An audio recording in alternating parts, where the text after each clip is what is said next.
Amém, queridos? Nós vamos, nesse instante, meditar na palavra do Senhor, que Deus venha falar profundamente ao seu coração, em nome de Jesus. Há uns dias atrás, comecei a falar sobre o livro de Ruth, livro este que nós estamos meditando e vamos continuar meditando. Eu quero que os irmãos abram suas Bíblias, então, em Ruth, capítulo de número 1. Ruth, capítulo de número 1, e nós faremos a leitura dos versículos 1 a 5. Ruth 1, de 1 a 5. Diz assim a palavra do Senhor, Ruth 1, de 1 a 5. Nos dias em que julgavam os juízes, houve fome na terra. E um homem de Belém de Judá saiu a habitar na terra de Moabe com a sua mulher e seus 2 filhos. Este homem se chamava Elimeleque e sua mulher Noemi. Os filhos se chamavam Malom e Quilion, efrateus de Belém de Judá, e vieram à terra de Moabe e ficaram ali. Morreu Elimeleque, marido de Noemi, e ficou ela com os seus 2 filhos, os quais se casaram com mulheres moabitas. Era o nome de uma órfã e o nome da outra Ruth, e ficaram ali quase 10 anos. Morreram também ambos, Malom e Quilion, ficando assim a mulher desamparada de seus 2 filhos e de seu marido. Senhor, fale profundamente conosco nesta noite. É a tua palavra que no decorrer da história vem nos mostrando a tua providência, vem nos mostrando quem nós somos e do que precisamos. E nós pedimos que nesta noite o teu Espírito Santo possa preencher o nosso coração, nos alegrar em ti e que saiamos aqui edificados e fortalecidos pela tua palavra, em nome de Jesus. Amém. Quero falar nesta noite, queridos, sobre as mudanças inesperadas da vida. Mudanças essas que nos trazem um certo momento em que devemos tomar muitas decisões. Momentos esses que nos afligem e faz com que nós tenhamos de fato decisões. Antes disso, eu quero nesse instante ouvir uma música. Nós preparamos um cântico para que você possa, em nome de Jesus, ouvindo este cântico, ser edificado por meio da palavra que será ministrada.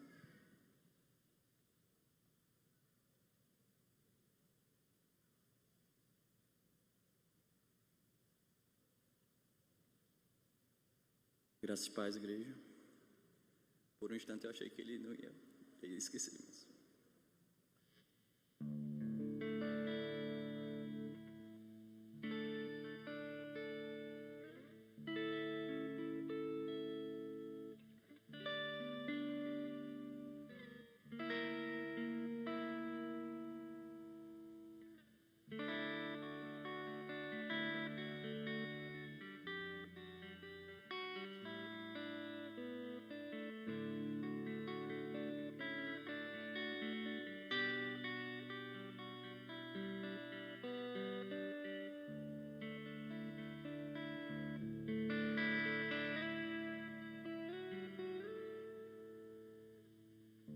Tapeceiro, grande artista, vai fazendo seu trabalho, incansável, paciente no seu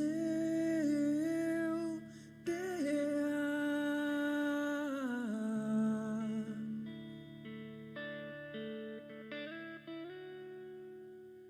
Tapeceiro, não se engana, sabe o fim desde o começo.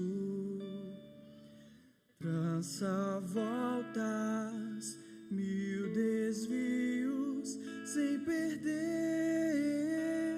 o fio.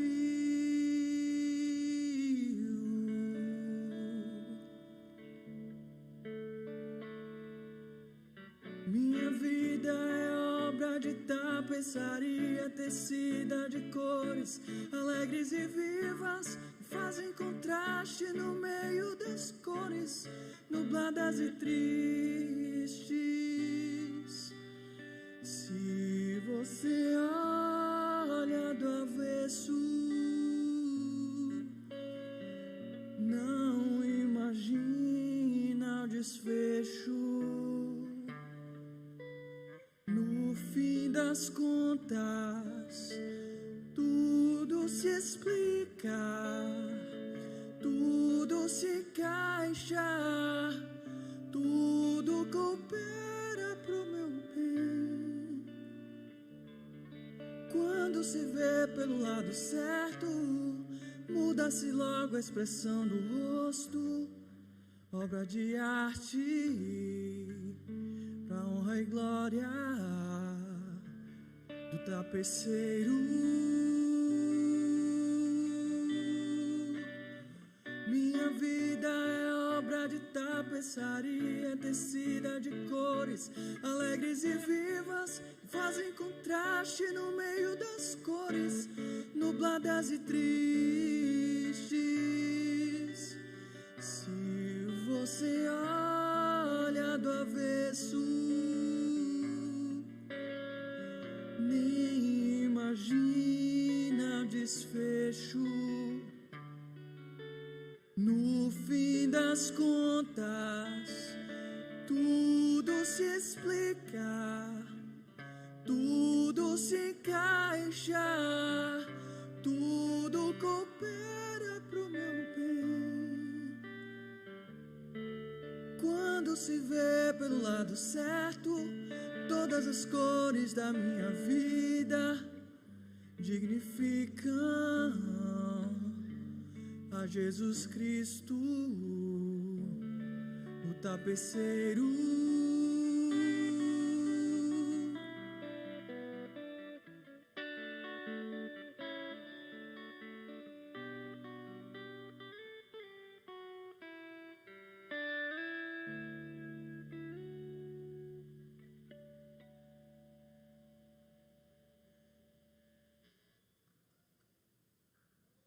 Essa música diz muito a respeito ao que nós vamos ver hoje na vida de Noemi, na vida de Elimeleque, Malom, Quilion, Ruth, Ofra, porque o tapete ainda não está sendo feito, modelado, e está tudo visto pelo lado contrário, e não sabemos o final desse negócio.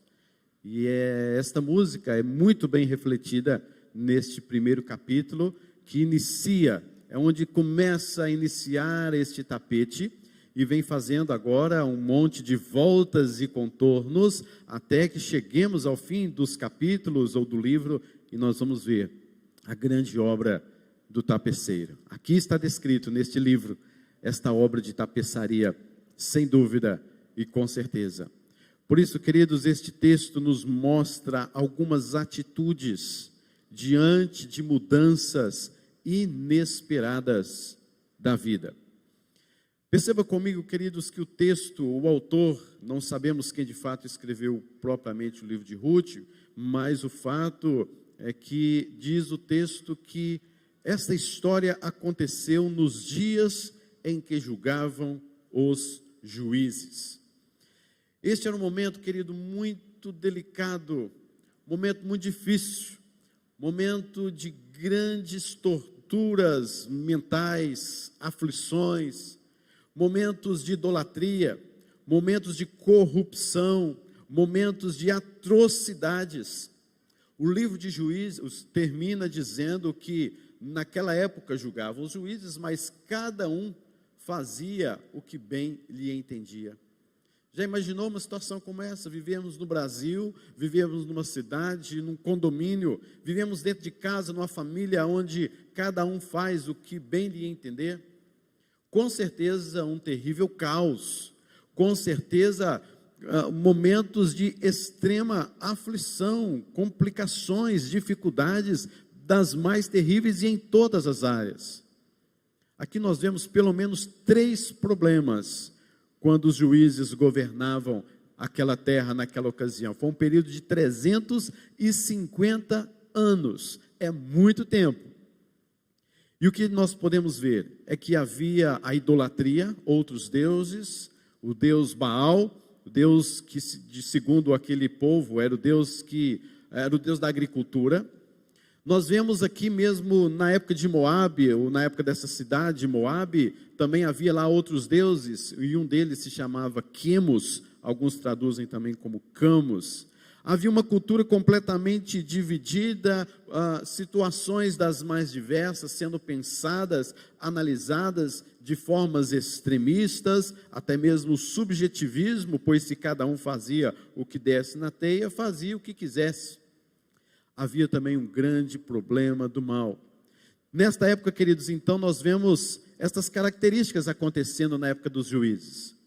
Atração por outros deuses. O povo de Deus, em diversos momentos, era atraídos por outros deuses, caindo numa terrível idolatria. Era o momento em que Deus chegava, julgava, castigava e mostrava sua ira, até que o povo se voltava para Deus.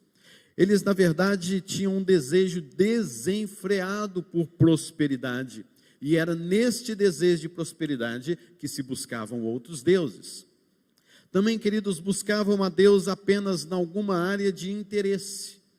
Só buscavam a Deus para receber a sua bênção, mas não queriam obedecer de fato a Deus. Nesta época dos juízes, houve um distanciamento, um desligamento de Deus sobre a vida cotidiana daquelas pessoas, do próprio povo de Deus. Isso terminou num caos social, isso se encerrou num caos militar e político dos mais terríveis que você possa imaginar. Houve misérias espirituais, misérias financeiras e pessoais, porque atingiu a família, porque atingiu o indivíduo na sua particularidade. E houve também a experiência de viver as terríveis e duras manifestações dos juízos de Deus sobre aquele povo, o próprio povo de Deus, o próprio povo de Judá. Resultado de tudo isso, um dos resultados, fome na terra. Então, quando começa, julgavam os juízes. Isso aqui já é uma tragédia. O autor está descrevendo que este livro foi escrito, ou este acontecimento teve as suas ocorrências em momentos trágicos, em momentos terríveis, em que uma pessoa poderia viver bem com a sua família, ou num país onde tudo estivesse em paz, mas não. Já começa com um caos este livro, já começa com tragédia, o tempo que julgavam os juízes. Pelo amor de Deus, que tempo terrível que eu não gostaria de voltar, pensaria um morador de Judá pós-juízes. Houve fome na terra, é claro, consequência desta falta de temor a Deus, consequência de buscar verdadeiramente ao Senhor e obedecer às suas leis. Queridos, todas as vezes que nós deixamos de buscar a Deus, todas as vezes que buscamos a Deus apenas em alguma área do nosso interesse e não como um todo, nós estamos sujeitos a cair numa terrível fome. Eu não estou falando simplesmente da fome física, eu estou falando da fome espiritual. E uma pessoa com uma fome espiritual, ela é extremamente sujeita, ela é um belo candidato a partir para a idolatria, a partir para a blasfêmia, a partir para coisas que desagradam a Deus e até mesmo duvidando do seu poder. Então, fome não é nada bom, e você sabe muito bem disso, porque a gente fica com fome durante todo o dia, a todo momento. Você quer comer alguma coisa, você quer beliscar alguma coisa, e a fome espiritual pode levar muitos de nós a termos atitudes erradas, complexas, difíceis, que nos levam ao engano, e que nos leva a uma destruição, que nos leva a ter consequências devastadoras, da minha própria vida, da minha própria família, da minha igreja e do meio em que eu estou vivendo. Havia fome na terra, os juízes julgavam, mas diz o texto que fala para nós de uma cidade, uma cidade chamada Belém. O nome Belém, traduzido, significa casa de pão. Mas faltava pão. A cidade se tornou uma contradição em si mesma. A casa de pão não produzia pão. A casa de pão fechou os seus celeiros. Ela deixa de ser este celeiro para ser um lugar de desespero, de fome, de decisões rápidas, de crises, de malefícios, de um caos verdadeiro. Belém de Judá, casa de pão, deixa de ser pão. E a crise chegou naquele lugar. Quem disse que a crise não pode chegar naquele ou naquele lugar? Chegou em Belém. E nós sabemos o que veio lá de Belém. O próprio Senhor Jesus Cristo nesta cidade. Jesus nasceu nesta cidade. Mas aqui então, por enquanto, está num terrível caos. Perceba, querido, quem é que iria investir em Belém? Quem é que queria morar em Belém? Quem é que olhava para Belém como uma casa de pão? Que nome bonito, que nome sugestivo. Mas nesta época em que julgavam os juízes, nesta época em que houve fome na terra, se tinha um lugar que ninguém queria passar perto, ouvir histórias, era Belém de Judá. E esta fome, queridos, atingiu, e ela atinge nos nossos dias também, evidentemente, atinge ricos e pobres, atinge mulheres e homens, atinge negros e brancos, atingem o analfabeto e o doutor, atingem a todos. Basta você ver a crise que passamos durante esta pandemia. Eu sou rico, coronavírus não chega até mim. Eu sou doutor nesta área, o coronavírus não chega a mim. Eu sou analfabeto, mas eu sei me proteger bem do coronavírus. E poderia ser qualquer outra coisa. As crises, elas chegam em coletividade, ou elas chegam também no plano particular, mas elas chegam, elas vêm, elas estão presentes. Tudo isso fruto do pecado original, em que nós, enquanto humanos, enquanto vivos, elas vão chegar, elas estarão presentes. A crise chegou nesta família de Elimeleque. O nome Elimeleque significa Deus é o meu rei. Eli, El, vem de Deus, Meleque, que vem de rei. Deus é o meu rei. E este homem, diz o texto, que ele morava em Belém de Judá e saiu para habitar na terra de Moabe com a sua mulher e os seus 2 filhos. A fome chegou na casa de Elimeleque, assim como chegou também na casa de Abraão, que levou Abraão para o Egito. A fome chegou em Elimeleque e o levou para Moabe. Assim como chegou também como causa de Isaque ir para Gerar, ir para esta cidade para cavar poços. A fome, por exemplo, foi a causa da tentação do Senhor Jesus Cristo. Por isso, a crise atingindo a fome, ela é uma crise extremamente perigosa e que você deve saber lidar. A crise inevitavelmente nos leva a tomar decisões. Nem todas as decisões, queridos, provêm de crises, mas toda crise nos leva à tomada de decisão. E essa família decidiu fugir ao invés de enfrentar a crise em Belém. Em todo momento da hora da crise, você sabe, queridos, nós devemos olhar para Cristo, em vez de mirarmos as circunstâncias. Você sabe muito bem o que aconteceu com Pedro, quando deixou de olhar para Jesus e olhou para a tempestade. Ele se afundou e foi chamado por Jesus de homem de pequena fé. E se eu estivesse ali, eu nem andaria naquelas águas, nem sequer pediria Jesus para andar naquelas águas, porque a minha fé talvez seria muito menor ainda do que aquela de Pedro. Porque nós miramos nas circunstâncias, nas tempestades. E essa crise se agigantou nesta família, neste lar. O que era ruim, ficou ainda pior. Eles foram buscar refúgio fora da vontade de Deus. E buscar refúgio fora da vontade de Deus é um ledo engano e é um desastre anunciado.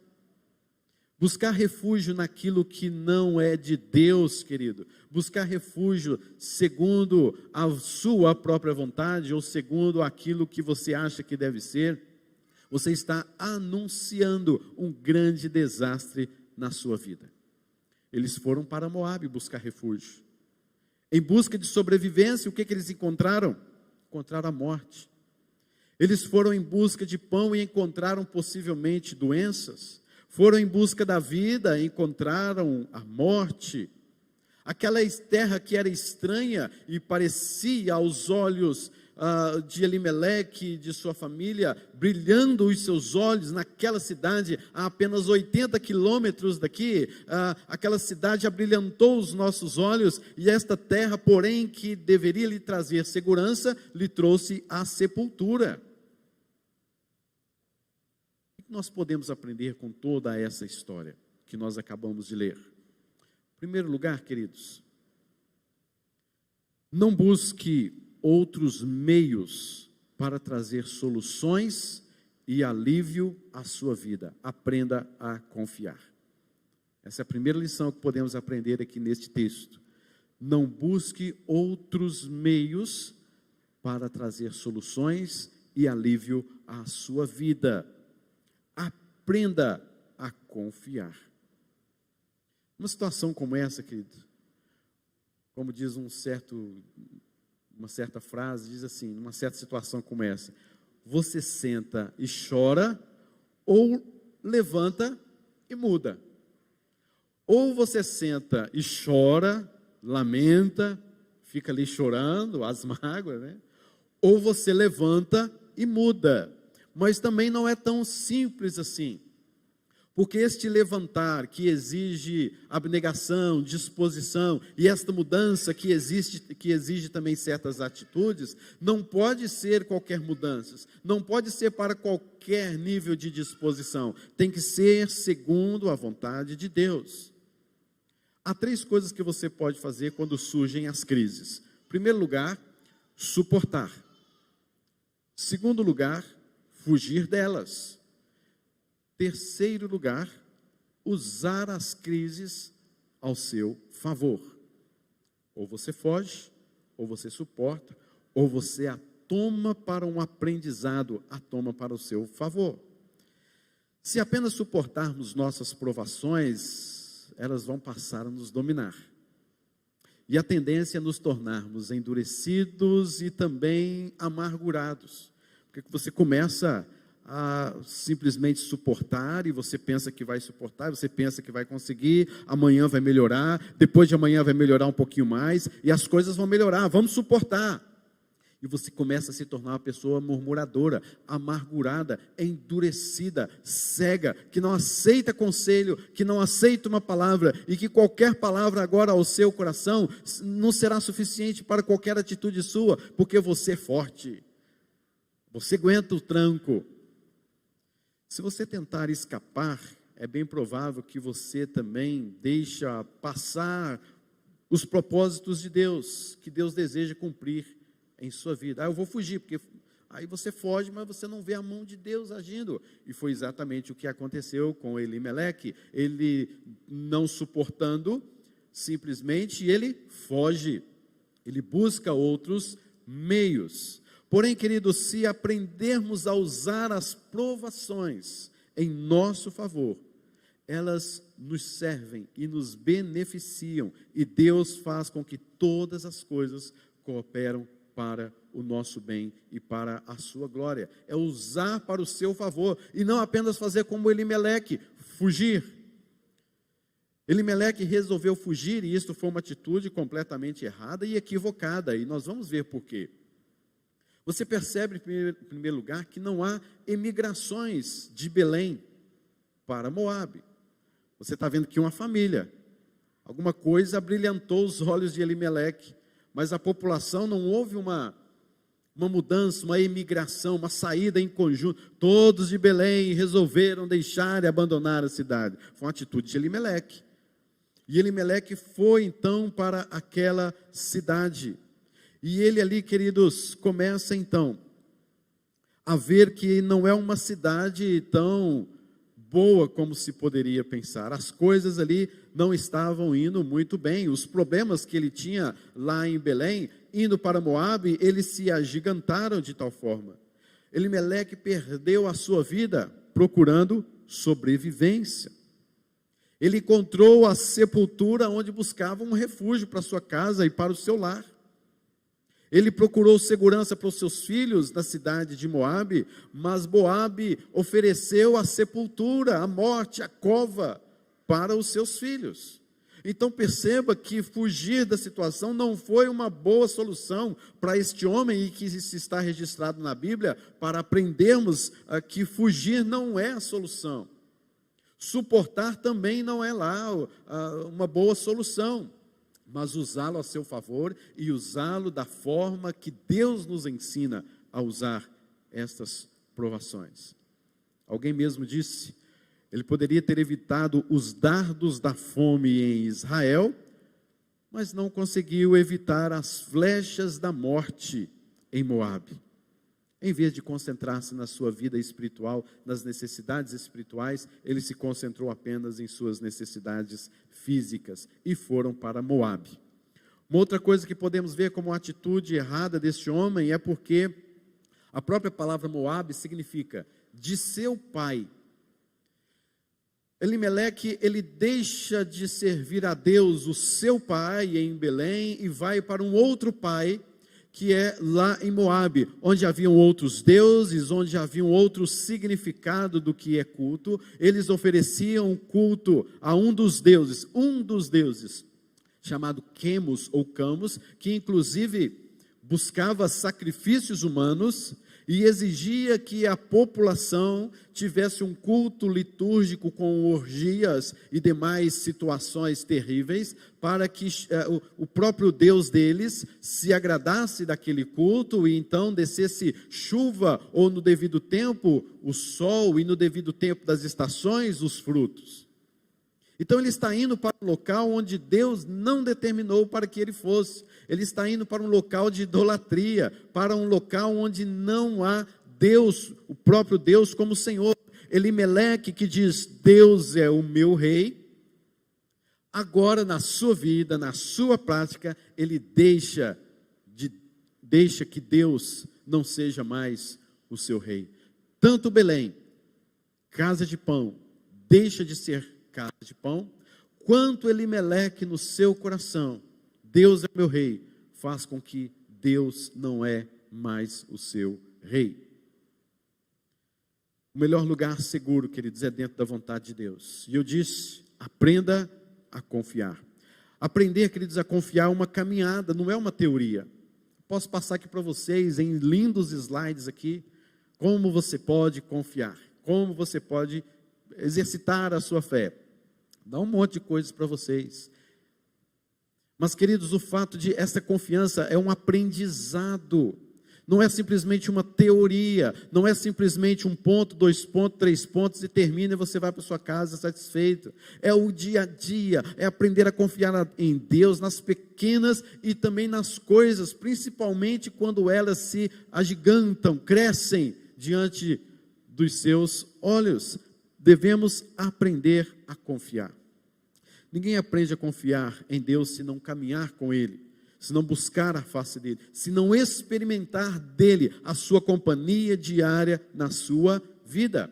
É necessário, queridos, aprendermos sobre a providência de Deus na história destes homens, na nossa história, na história das nuvens de testemunhas, em Hebreus capítulo de número 11, em Hebreus capítulo de número 12, onde nós aprendemos com eles a aprenda a confiar e entregar o seu caminho a Deus. E a providência de Deus é um meio através do qual Ele se revela a nós, Ele nos ensina, Ele demonstra o seu poder, o seu controle, a sua soberania. E, queridos, a providência de Deus é uma área em que nós aprendemos a confiar, descansar e aprender. A providência de Deus nos leva ao aprendizado da confiança nele. Minha pergunta para você é: quais soluções você tem trazido para a sua família? para a sua vida? Você tem tentado fugir de certas situações? Ou quem sabe, querido, tentar resolver crises de forma como você acha que devem ser resolvidas, sem buscar a orientação do Senhor? Você tem, querido, dobrado o seu joelho, buscado verdadeiramente o Senhor, fervorosamente, intensamente, por sua providência, para que você não seja tentado a fugir de Belém, para que você não seja tentado com que outras coisas abrilhantam os seus olhos, porque nós somos assim, no meio da crise, muitas coisas começam a aparecer para as nossas vidas, e essas coisas podem ser tentações. Se você não dispor o seu coração na presença de Deus, você pode ser levado a uma idolatria, e haja pregação, e haja ensinamento para demonstrar a você que você está numa idolatria, porque você sempre vai negar que está, de fato, idolatrando ao Senhor. Querido, se eu chamasse você para testemunhar sobre a boa mão do Senhor, sobre a sua família, sobre a sua casa, sobre a sua vida, que testemunho você contaria? Quais têm sido as experiências suas particulares, da sua família e da sua igreja, provando da providência de Deus, tendo experiências com Deus, tendo um aprendizado de Deus? Cuidado com as crises, mas não busque outros meios para trazer soluções e alívio à sua vida. Aprenda a confiar. Aprendizado, dia a dia, Deus vai te ensinando. Segundo lugar, queridos, que eu vejo na história de Ruth, na história deste homem, desta mulher,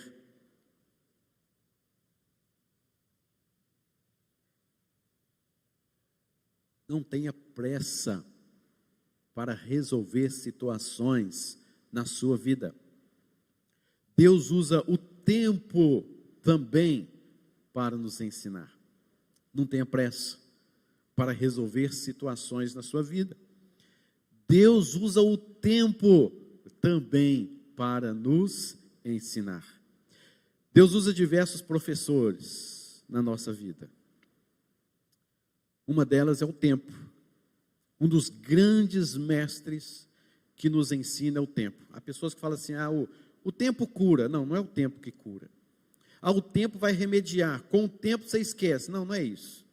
Não é o tempo. O tempo é um instrumento, é um professor, é um ensinador. Quem cura é Deus. Quem faz você esquecer certas coisas da vida é o próprio Deus. É Deus que faz a obra, não é o tempo em si. Mas que o tempo é um grande professor e que Deus usa o tempo para muitas coisas nas nossas vidas, isso é verdade. Não tenha pressa para resolver situações na sua vida. Deus usa o tempo para nos ensinar. Você pode perceber, queridos, que Gênesis, capítulo de número 1, versículo de número 1, já fala sobre o tempo. No princípio. Começa assim a Bíblia. No tempo. No princípio. E Deus cria todas as coisas e coloca limites no tempo. Dia e noite. No tempo devido, que Deus chamou de sétimo dia, Ele descansou, porque tem tempo, primeiro, segundo, terceiro, quarto, quinto, sexto dia, sétimo dia. Deus deu tempo para Noé construir a sua arca, para depois derramar a sua ira. Deus prometeu um filho a Abraão, e isso exigiu tempo para que Abraão esperasse, só que Abraão também teve pressa em resolver as suas situações, e nós sabemos da história que ele peca contra o próprio Deus, trazendo para si um outro filho e a sua serva, para ter os filhos que Deus havia prometido. Calma, querido, acalma o seu coração, aquietai-vos e saber que eu sou Deus. Não tenha pressa para resolver situações da sua vida. Deus usa o tempo também para te ensinar. Mas a gente gosta de ter pressa, né? A gente faz cirurgia e quer recuperar rápido, né, Levi? A gente quer fazer uma prova e a gente quer saber logo o resultado. A gente precisa definir algumas coisas, e algumas coisas já foram engatinhadas, selecionadas, e você toda hora olha o e-mail, se chegou recado, se chegou mensagem, cadê a pessoa? Você tenta, será que eu mando recado para saber se já resolveu? O que eu faço? Eu ligo, eu vou lá? porque a gente tem pressa e este mundo está sendo imediatista demais, e este imediatismo está fazendo parte da nossa vida espiritual. Isso está sendo como uma esponja para nós, que recebe água e fica ali, né, aquele aguaceiro dentro daquela esponja. Assim também nós estamos assimilando o imediatismo corriqueiro das nossas vidas diárias para a nossa vida espiritual com Deus, e não conseguimos entender que o tempo é um professor, e não conseguimos nos acalmar, nos aquietar. José vai para o Egito preso, se torna escravo, e depois ele se torna um príncipe. Quanto tempo levou isso? Quanto tempo levou isso? Foi necessário esperar o tempo. O próprio povo escravizado no Egito, depois de 400 anos, Deus levanta o libertador. Tempo. O povo ficou no cativeiro quanto tempo? 70 anos. Tudo tem o seu tempo determinado. E o tempo na mão de Deus é um servo para nos fazer cada dia confiar nele, de forma que nós entreguemos a ele os nossos caminhos, enquanto as coisas não acontecem. Entrega ao Senhor o teu caminho, confia nele e o mais ele fará. Ainda não chegou o tempo, entrega o teu caminho ao Senhor, confia nele e mais ele fará. Pastor, já estou ficando desesperado. Entrega o teu caminho ao Senhor, confia nele e mais ele fará. Aí você fala assim: pastor, é fácil falar isso? Não é, ué. Fácil demais, eu estou aqui, estou falando, fácil. Mas é difícil, né, pastor? Que hora que eu falei que é fácil? Na prática. Que é difícil mesmo, queridos. Eu também passo por isso. Meu Deus, o tempo está acabando. O meu tempo está acabando. Mas sei que está dentro do tempo do Senhor. E entregar não é fácil, não. Exige disposição e aprendizado. E Deus usa o tempo para nos ensinar, e Deus usa certas coisas para aprendermos a confiar nele. E Elimeleque não soube esperar. Assim e igualzinho eu e você. Vamos colocar aqui a culpa em Elimeleque toda hora não, viu? Porque se fosse lá eu, com a minha família, bora para Moab, minha filha. Vou dar um jeito por lá, dá um jeito, daqui a um tempo a gente volta. Se você for olhar aqui as línguas originais, você vai perceber que não era propósito de Elimeleque ficar ali. Talvez seria apenas um tempo, depois ele iria voltar, só as coisas melhoraram um pouco. Mas ele resolve ficar ali, ele ficou ali por 10 anos, pelo menos a Noemi ficou 10 anos, as crises vieram sobre Noemi, a sua amada esposa, e os seus filhos, seus 2 filhos, Malom e Quilion, também morreram ali neste período. Muitas coisas aconteceram no espaço de 10 anos, queridos, de 10 anos para cá, o que mudou a sua vida? Vou falar 10 não, vou falar de 5, falar de 5 não, vou falar de 2, a gente está numa moda a falar, né? Antes da pandemia, depois da pandemia, durante a pandemia. Parece que tudo é pandemia, é culpa da pandemia, né? Mas o que mudou de um ano para cá na sua vida? Mudou alguma coisa diante das crises que você passou? Final dessa década, 10 anos. O que sobrou? 3 viúvas solitárias, 3 túmulos israelitas enterrados numa terra pagã. Nada mais. E olha o versículo de número 21. Rute 1, 21. Ditosa eu parti, que é o significado do seu nome. Doçura. Ditosa é o significado do nome de Noemi. Porém o Senhor me fez voltar pobre. Olha que situação, gente. Por que, pois, me chamareis Noemi, ditosa, doçura, visto que o Senhor se manifestou contra mim e o Todo-Poderoso me tem afligido? Assim voltou Noemi da terra de Moabe com Rute, sua nora moabita, chegaram a Belém no princípio da cega da cevada. No versículo número 20 ela diz: chamai-me Mara. O nome Mara significa amarga ou amargo. Então ela pede para mudar o seu nome de ditosa para amarga, de Noemi para Mara. Foi o que sobrou. O que sobrou foi o seu nome ser mudado. A única transformação que trouxe para Noemi foi o seu nome ter mudado quando ela chegou na sua cidade. Imaginou isso? Queridos, eu estava conversando até com a Anália esses dias, né? A gente via a vida de Jó, um homem que sofreu na Bíblia. Jó, pronto, está lá. Paciência de Jó. Por que Jó, isso, aquilo, outro. Você já parou para pensar na vida dessa mulher? Que tristeza. Meu Deus, não dá para imaginar, não. Sai a família tentando algo na vida, uma crise chegou, vamos para outro lugar, vamos firmar os nossos pés, e talvez Noemi e Elimeleque chegaram para os seus filhos, meus filhos, vai dar tudo certo, vamos para lá, vocês vão perder as suas amizades agora, vão deixar, mas tudo vai se resolver. Aí chega lá, Elimeleque morre, Malom e Quilion celebram um casamento, parece que é um momento de alegria, revigorante naquela família, mas Malom morre. Depois vem Quilion e morre. Eu não estou entendendo nada desse negócio. É um tapete que está sendo feito. E o tapeceiro parece que ele também perdeu o controle da situação. E Noemi muito mais. E essas mulheres, o que elas vão fazer da vida?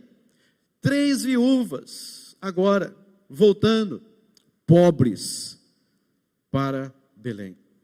Mas, queridos, em último lugar, não se desespere por rápidas mudanças em sua vida. Você tem uma vida inteira para aprender lições acerca de Deus e com Deus. Não se desespere por rápidas mudanças em sua vida. Você tem uma vida inteira para aprender lições acerca de Deus. Diz alguém, e eu concordo muito, diz: quase todos começamos com os problemas externos maiores e nos esquecemos dos problemas internos.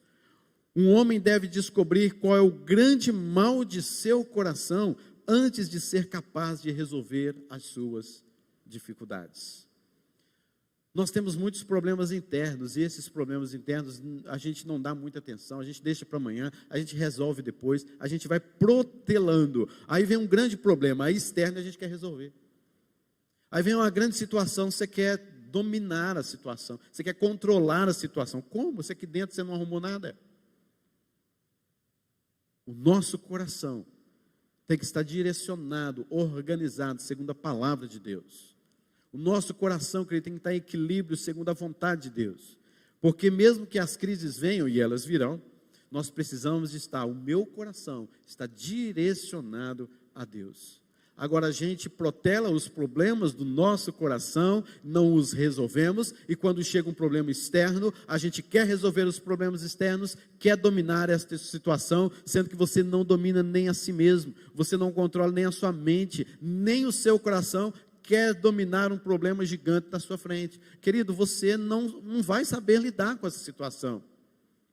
A palavra de Deus nos fala que o nosso coração, segundo Jeremias, é um coração enganoso e corrupto.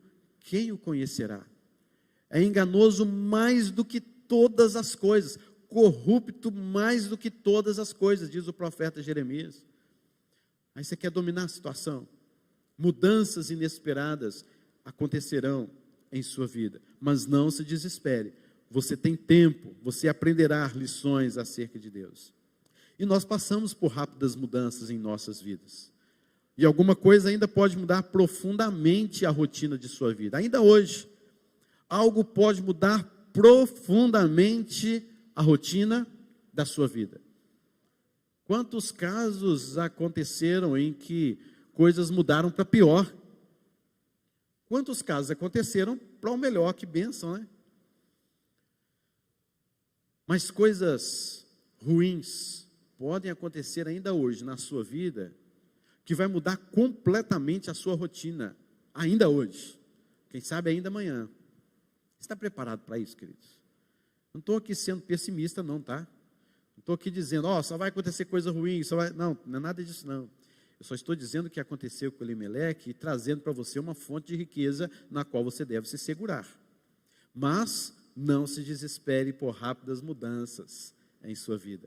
Você tem uma vida inteira ainda para aprender lições acerca de Deus. E o desespero tem sido a causa de diversos tipos de decisões que tomamos precipitadamente.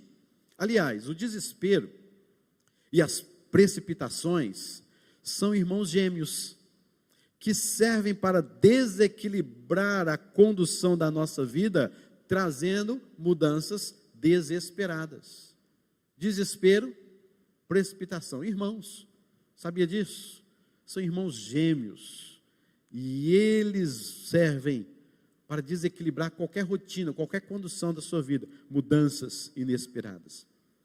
E são nessas mudanças, queridos, que nós podemos aprender muitas coisas acerca de Deus. A providência de Deus. E por falar nisso, a providência de Deus, ela atua em pelo menos 3 coisas na sua vida. Em primeiro lugar, a sua vida. Em segundo lugar, o contexto propriamente dito da sua vida. E em terceiro lugar, até mesmo o seu aprendizado sobre Deus e a sua fidelidade. Providência de Deus está ligada a estas áreas. A sua vida, ao contexto de sua vida e a prova da fidelidade de Deus sobre nós. A nossa vida, a sua vida, sempre deve ser um grande aprendizado. Há um pensamento, queridos, por aí dizendo que uma pessoa, quanto mais vive, mais velha ela fica. Já viram esse pensamento por aí? Uma pessoa, quanto mais vive, mais velha ela fica. Mas isso não é verdade. Ah, pastor, mas eu vou vivendo, eu vou envelhecendo. Não, não é por aí. Isso acontece com sapato, isso acontece com livro, isso acontece com microfone, isso acontece com carro, isso acontece com coisas materiais. Você, aquela coisa que começou a existir, aquilo vai envelhecendo até que cai em desuso. Gente nasce não pronta e vai se fazendo. Essa é a diferença. Gente nasce não pronta. Não tem ninguém pronto para viver a vida não, gente. Não tem ninguém pronto não. Um adolescente chega para o pai, o jovem chega para o pai. Estou pronto para viver a vida. Vai nessa. Estou pronto, pai, para casar. Não sabe ele. Estou pronto, pai, para assumir minha situação financeira. Ah, é? Ah, eu estou pronto para isso ou para aquilo outro. Tá não, querido. Você pode ter 80 anos de idade, você não está pronto não. Agora, uma coisa é certa, queridos. Diante de certas situações, eu mesmo, falando particularmente, diante de certas situações, eu me tornei a minha mais nova edição. Tem uma nova edição do Lucas depois da crise. Tem uma nova edição do Lucas depois da pandemia. Tem uma nova edição do Lucas depois de vários problemas, de situações adversas. Eu não sou inédito não, mas também, queridos, não sou idêntico como antes. Alguma coisa mudou e eu tenho que aprofundar no aprendizado. Eu tenho que entender este aprendizado. Eu não sou mais exatamente como eu sou, mas eu não sou também completamente diferente daquilo que um dia eu já fui. Mas algo mudou na minha vida e eu preciso de entender esse negócio para eu estar começando e sempre desejando viver a vida cada vez mais na presença de Deus. Porque cada vez mais eu estou num aprendizado e mudanças nas nossas vidas nos fazem isso. E foi o que aconteceu com Noemi e é o que devemos aprender sempre. Elimeleque se viu em total desespero diante de mudança da sua vida. Primeira oportunidade que teve, ele se apegou, que era ir para Moabe. Meus irmãos, minha pergunta para você: quanto de Deus você tem aprendido diante das crises e mudanças inesperadas e decisões de sua vida? Talvez você não tenha aprendido muito, porque você que tem tomado decisões da sua forma e do seu jeito. Porque quando você toma atitudes e decisões diante da vontade de Deus, de acordo com a vontade de Deus, muitas coisas você vai, de fato, aprender com Deus. Você vai buscar a Deus, você vai entender as coisas de Deus e como Deus conduz a sua vida.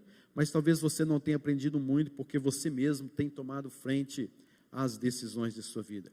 Agora, se você tem aprendido de Deus em meio às crises, mudanças e decisões, é porque de alguma forma você tem deixado Deus agir completa e perfeitamente na sua vida, na condução da sua vida. Aprender de Deus, querido, sempre é bom. Ele mesmo disse em Mateus 11, 29, aprendei de mim, porque sou manso e humilde de coração, e achareis o quê? Descanso. Está vendo só?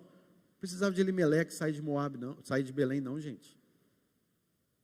Os moabitas afligiram este povo. 18 anos debaixo do rei Eglon, um rei mau de Moabe. 18 anos, humilhando, escravizando e matando gente. de Judá. Em Levítico está nos mostrando que estes moabitas, alguns que tinham dentro da congregação, deveriam ser expulsos, não deveriam aceitar moabitas dentro da congregação de Israel.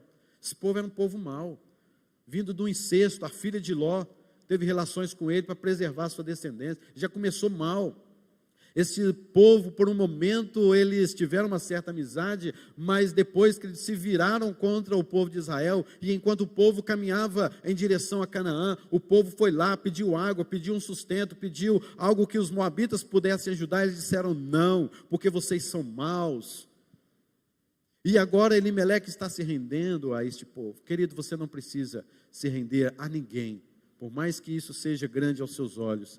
Se humilha a Jesus, se entrega a Jesus. Ele é a força que vai alimentar a sua alma. Ele é o caminho que vai fazer com que você trilhe os seus pés sobre a rocha. Ele, queridos, é o pão que mata a sua fome. Ele é a água que mata a sua sede. Ele, queridos, é aquele que entregou a sua vida e morreu por nós para que nós tivéssemos vida e a tivéssemos em abundância. Então, por que muitos de nós procuramos outros caminhos, outros endereços para buscar satisfação na vida? A sua satisfação está em Cristo Jesus. Não busque outros meios para trazer soluções e alívio à sua vida. Aprenda a confiar. Não tenha pressa para resolver situações na sua vida. Deus usa o tempo também para nos ensinar. Não se desespere por rápidas mudanças em sua vida. Você tem uma vida inteira para aprender lições acerca de Deus. Que Deus te abençoe com esta palavra. Fortalece. Leia o livro de Ruth. Você vai gostar demais. É um livro bom demais, gente. Você fica assim, meu Deus, que carpinteiro é esse? Que carpinteiro é esse, meu Deus do céu? Nós vamos ver bênção nesse negócio tudo aqui ainda. Calma lá, estamos só estudando. Que Deus nos abençoe, em nome de Jesus. Nós teremos um momento da Santa Ceia do Senhor. Depois da Santa Ceia, depois de o coral cantar também, após a Santa Ceia, nós teremos um momento muito especial sobre uma oração, sobre a nossa nação. Quero conclamar você, em nome de Jesus, a orar pelo nosso Brasil. Ok? Abaixe sua cabeça, feche seus olhos. Senhor, tenha misericórdia de nós e fortaleça as nossas vidas. Senhor Deus, assim como aprendemos neste livro, meu Deus, quantas coisas aconteceram com aquela mulher, Deus. Quantas situações na vida de Noemi, que desespero. Um momento crucial para a vida desta mulher. Tenha misericórdia de nossas vidas, porque nós muitas vezes parecemos com Elimeleque, temos atitudes iguaizinhas a ele. Oh Deus, tem misericórdia, tem misericórdia. Fortaleça em nome de Jesus a nossa fé, porque se as crises chegarem, Senhor, nós não queremos ir para Moabe. Nós queremos continuar, ó Deus, nos alimentando do Senhor, firmados no Senhor. Não deixe desviar os nossos olhos para aquilo que possa abrilhantar os nossos olhos e pensarmos que aquilo é a solução, ou enganosamente pensar até que aquilo é a vontade do Senhor. Mas não, Deus, em nome de Jesus, faz com que a gente aprenda a confiar sempre no Senhor. Oh Deus, nós temos tanto medo, nós somos pessoas que desesperam com tanta facilidade. Às vezes o problema não é nem tão grande assim, mas a gente desespera, Deus. Tenha misericórdia de nós, nos ajude a decidir coisas de acordo com a vontade plena e perfeita e agradável que é do Senhor. Livra-nos de abandonarmos a sua palavra, de fazermos coisas contra o Senhor. Em nome de Jesus, Deus, ouve a oração do teu povo e faça com que aquietemos o nosso coração e confiemos sempre no Senhor, em nome de Jesus. Amém.